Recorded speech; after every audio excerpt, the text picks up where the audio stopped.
And so our family moved to Spokane, Washington in the middle of fifth and sixth grade in that summer. And it was a huge culture shock for me. I think a huge culture shock for the kids that I was around, right? Like they had no idea what to do with me. And through those processes, came some bullying, came some just, racism, discrimination. I say that as like casually, right? Like it was real stuff.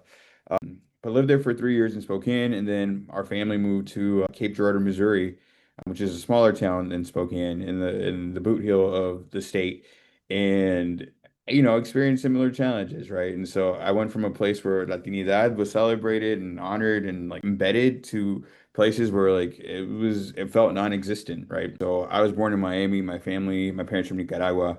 They came to this country in the early 80s.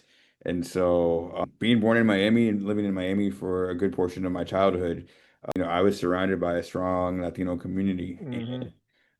I know that now I recognize now that, it was it's foundational to my experience, right? I didn't live in a world where Latinos were not in the majority. I didn't live in a world where like you couldn't speak Spanish.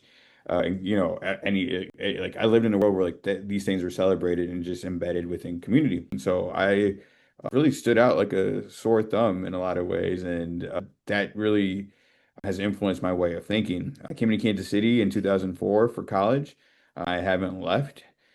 I choose to be in Kansas City because I think there's a lot of meaningful work that can be done here. I love this community, and the more that I invest in it, the more that it's harder for me to like just like pick up and go somewhere else.